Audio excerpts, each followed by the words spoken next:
Oil heat అయ్యాక మనం జీలకర్ర వేసుకోవాలి.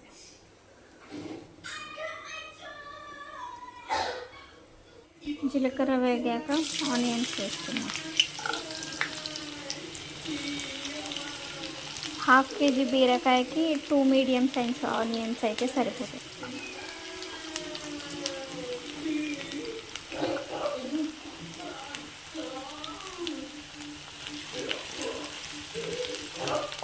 ఆనియన్ కొంచెం ఒక 2 minutes ఫ్రై అయితే చాలు.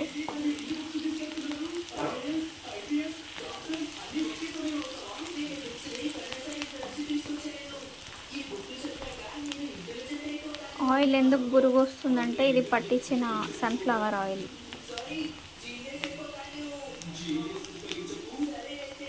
మనం దీంట్లోనే పచ్చిమిర్చి కూడా వేసుకోవాలి. మనం చేస్తుంది ఎగ్ బీరకాయ కర్రీ.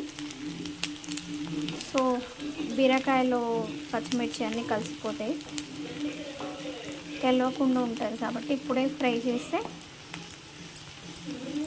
పచ్చిమిర్చి కూడా బీరకాయలో కలిసిపోతుంది.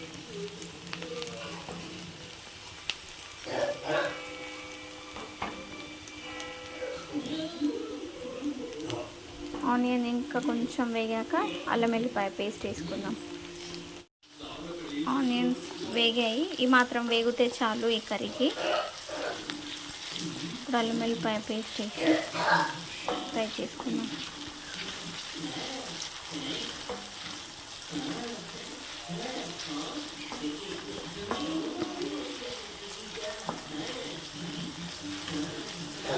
దీంట్లో మనం శనగపప్పు కూడా వేస్తాం. సో శనగపప్పు త్వరగా ఉడకదు కాబట్టి నేను 1/2 hour నానబెట్టి సపరేట్గా ఉడికించుకుంటున్నాను.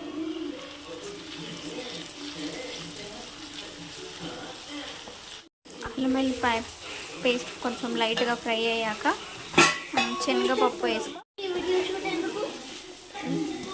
శనగపప్పు ఫ్రై చేసుకోవాలి. ఆల్రెడీ ఉడికిచ్చిందే కాబట్టి త్వరగా ఉడికిపోతుంది. ఒక 1 minute ఇట్లా ఆయిల్లో వేగాక బీరకాయలు వేసుకుందాం.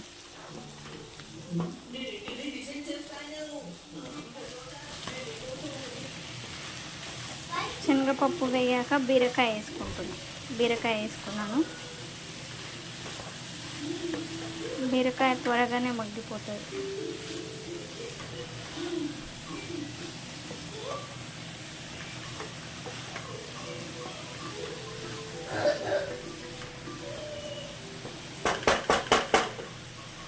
ఇప్పుడు ఇందులో ఉప్పు, కారం, పసుపు, గరం మసాలా,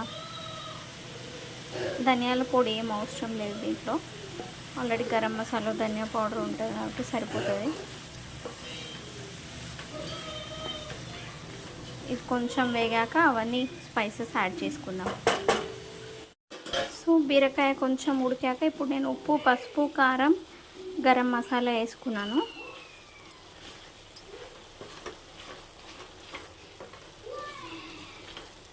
నేను ఈరోజు సండే స్పెషల్ చేస్తున్నా. ఎప్పుడు మటన్, చికెన్ తింటాం కదా. సో ఈరోజు బీరకాయ ఎగ్ కర్రీ చేస్తున్నా.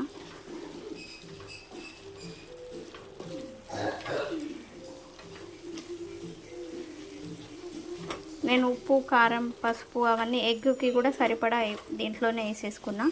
ఎందుకంటే ఎగ్ సపరేట్గా ఏం ఫ్రై చేయం, డైరెక్ట్ ఇందులోనే కొట్టేస్తామన్నమాట. అది కారం పొడి చాలా స్పైసీగా ఉంటుంది కాబట్టి నేను కొంచెం తక్కువ వేసుకున్నా. మీ టేస్ట్ని బట్టి మీరు యాడ్ చేసుకోండి. అన్నీ వేసి మూత పెట్టి ఉడికించాను. చూడండి ఎంత బాగా ఆయిల్ పైకి తేలుతుందో.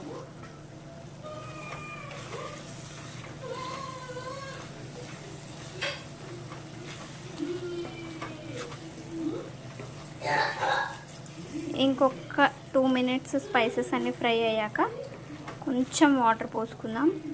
ఎక్కువ కాదు, only little bit of water add చేసుకొని అదొక 2 minutes ఉడికాక ఎగ్స్ వేసుకుందాం. కారం మసాలాలన్నీ మంచిగా వేగాయి, ఆయిల్ కూడా పైకి తేలింది. సో ఇప్పుడు మనం కొంచెం వాటర్ యాడ్ చేసుకుందాం. సరిపోతుంది వాటర్.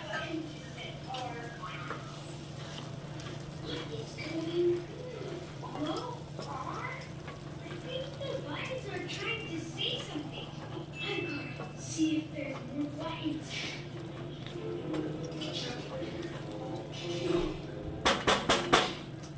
చూసారు కదా, ఎక్కువ వాటర్ కూడా లేదు, ఓన్లీ కర్రీ కొంచెం వేసాను వాటర్ అంతే.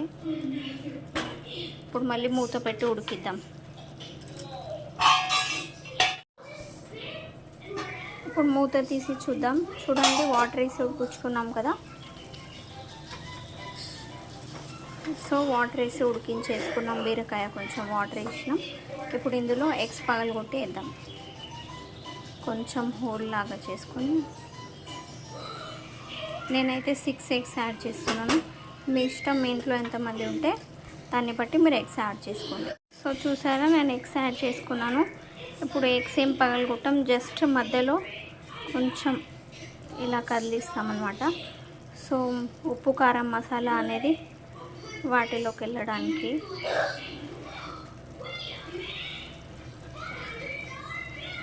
అవి పెద్దగా ఏం ఇది జరగట్లేదు కానీ కొంచెం ట్రై చేస్తున్నాను. ఓకే, ఇప్పుడైతే అవుతుంది. సో మనం జస్ట్ దీన్ని ఏం కదిలించకుండా ఒక 4 మినిట్స్ అట్లా మూత పెట్టి ఉడికిద్దాం. ఇప్పుడు మూత తీసి చూస్తే ఈ విధంగా ఉడికింది. వీటిని మనం మెల్లగా వెనక్కి తిప్పుకోవాలి. కింది నుండి కర్రీ వచ్చే వరకు తీసుకొని ఉల్టా తిప్పుకోండి.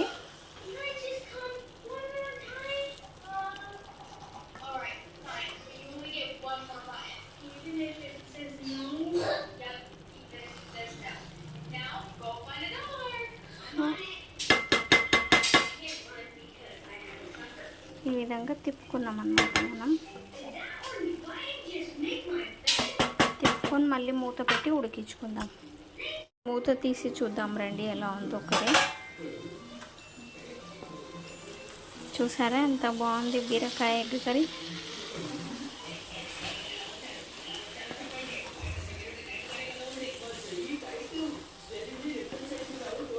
కర్రీ మొత్తం నేను సిమ్లోనే చేస్తున్నాను, ఏమాత్రం కింద అడుగంటలేదు. చూడండి,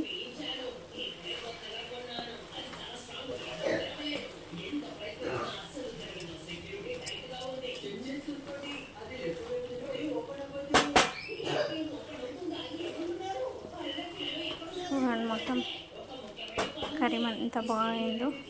ఇప్పుడు మనం కడిగి కట్ చేసుకున్న కొత్తిమీర చల్లేసి ఒక 2 మినిట్స్ పెట్టేసి ఆఫ్ చేసేద్దాం. బీరకాయ ఎగ్ కర్రీ రెడీ. మీకు టేస్ట్ చేసి చెప్తాను ఎలా ఉందో ఒక 2 మినిట్స్ తర్వాత. మీరు వేసిన 2 మినిట్స్ తర్వాత కర్రీ చూడండి ఈ విధంగా ఉంది. టేస్ట్ చేశాను, చాలా బాగుంది. శనగపప్పు, బీరకాయ ఎగ్ నోట్లో వేసుకుంటే చాలా టేస్టీగా, చాలా ఎమ్మీగా ఉంది. మీరు కూడా ట్రై చేసి చూడండి ఎలా ఉందో టేస్ట్. మీకు ఎలా వచ్చిందో కామెంట్లో పెట్టండి. సో ఫైనల్గా బీరకాయ ఎగ్ కర్రీ రెడీ. నేను స్టవ్ కట్ చేస్తున్నాను. ఒక 2 మినిట్స్ తర్వాత సర్వ్ చేసుకుంటే చాలా ఎమ్మీగా ఉంటుంది.